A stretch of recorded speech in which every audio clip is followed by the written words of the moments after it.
Welcome back to SAP Business Object Processing Framework demo series. In last session, we saw how we can test our determination, which we implemented to update the material key in the same node. Whenever we change the material number and the corresponding, material key from the product's business object should be updated in another attribute. How that can be doable and how we can test that. So that determination implementation as well as testing we saw it. So today we're going to see how we can implement the change history of our business object. um, uh, See, we already modeled the change document as a business object representation node in our business object, in our order business objects. Let's open our business object first. So we know that BOBX is a T code to open our business object. Mm,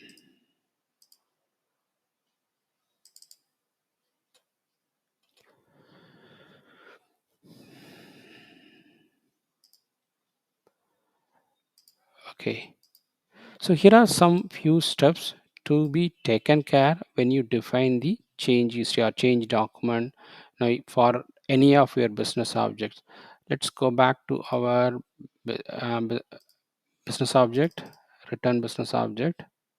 So one of our session in the previous session, early sessions, we model this node called change history. Okay, so which is a business object representation node, which is using the change document as a business object and the root node now as a node which is being created as a representation node, which is by default create the association now on the so this is under root node, so we can able to see that there is a association as a change history under the root node, which is now using the class BOFU CLC change document XPO, which is a cross PO association. So via this class we able to resolve the association. So this is a one part of this process. So why we want to do all these steps and what is the usage of this change document? So as whenever you do any changes of your business object, okay, but the changes is made by which user and what point in time that has been changed, those kind of history information you want to store. So SAB is already providing a standard table called CD HDR tables, CDHDR and CDPOS. Okay, so these are the two standard table which holds your change information, what is being changed and who's the user changed it, what attribute was the old value, what is the new value for that attribute. All that information will be captured.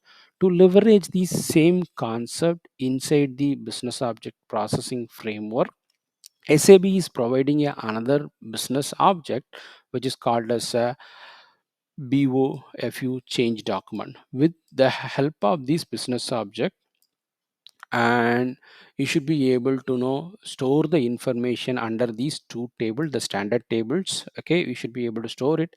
Also, you should be able to get the information back from these tables and show it on your business object.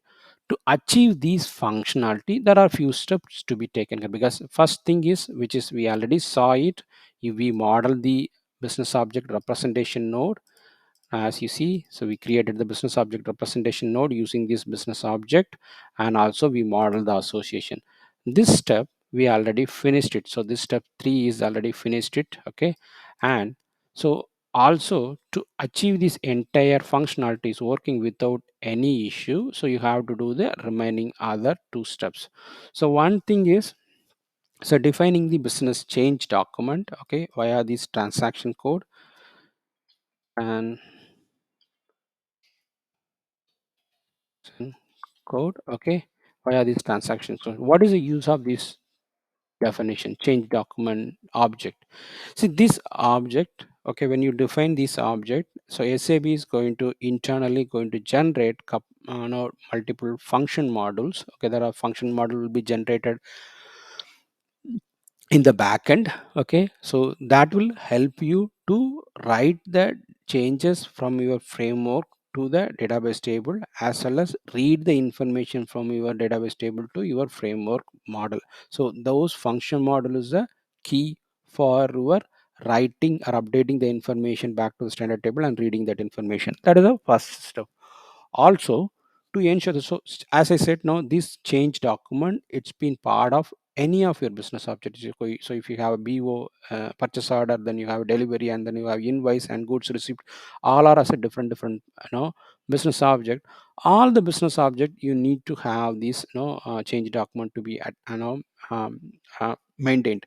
So you need to have these detail to be linked to these all the business objects to ensure that what business object we are enabling it, and how that being updated back with that object information. That for that purpose, we need to have the second step, where you need to register this definition, the object which we created as a change document. This object, we need to register it in the SPRO path with your business object. So you have to link your business change document business object with your business object in this path, which is called as a registration. So these are the three steps which you have to take care of it. Now let's go on, create these part in our transaction SCDC. So the first step is, now we are done with that entirely. All the association, everything is working fine. Let's go back to SCDO transaction code, SCDO transaction code slash n SCDO. Okay, so here we are going to create the change document. So how do you going to create? So you can give any name. So since my business object name is at RET under order. Okay, I'm going to give the same name. Okay, so go and create these. Okay, and you can give some description, retail orders. Okay, so here you should be defining your tables. So which are the table you have the change information to be considered, whenever there is an update or modification, or maybe delete is done on that particular table. So you have to provide the table names. So I'll just go with ret. So I'm not sure about the table name. Let me go back to our business object BOBX.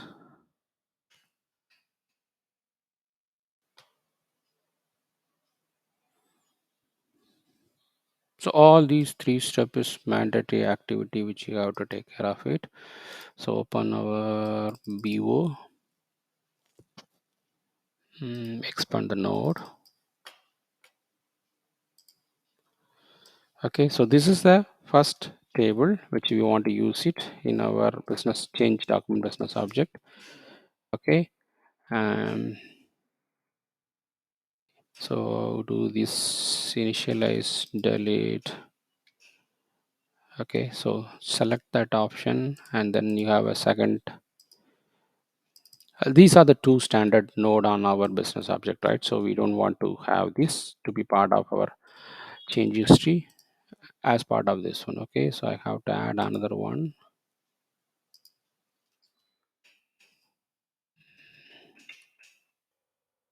So once you provided these details, okay, once you provided these details, save your changes. So put it into the local object. Okay, so once this is done, you can go on generate it. Okay, you can go on generate it, or no, you should be having some options here, generate change document objects. So I saved it and go and generate that. So when I press generate, so it's going to ask you generate the change document object. Do you want to generate the class or an update capable function model in the object? So I want to go with the function model. I don't want to go with the class. So I'll just go with the function model. Okay, so change document object is not in your namespace. Do you still want to generate the object? Yes, I want to go for it. Yes. Okay, so it's going to ask you few information. This is your change document object, and what is your include you want to have it, and you want to have some function group. I'll give the same function group name. Okay, so and function modifications prefix, so I'll just go say yes that. So these are some message object id which you want to capture it. I want to have delayed update. Okay, you can go also change this option, but I'll just keep it as a delayed update. Mm, okay, so then now you can go and generate that. So function group is it or does not exist will be creating during the generation. Yes, continue the generation.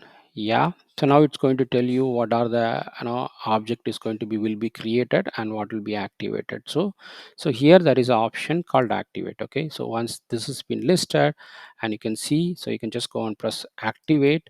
So this will be converted. All that entries which is saying will be created will be generated and will come with the option as a created action. It's all are called as a created and activated. So now your function module and function group to update your change history information back to the your database table as well as reading from the CDPOS and CDHDR table will be available now. So now we have to go back to your SPRO path to link this change object. So this change object has been done. Now you go back. So make sure that whenever you have the new node has been added with the standard table, you should be updating this information. So this is just a simple stuff of generating the entire information. Now this return order business object is available. In the next session, we'll see how we can configure the SPRO path to ensure that our change history is being captured or attached. Change document object is being attached to the corresponding business object. Thank you.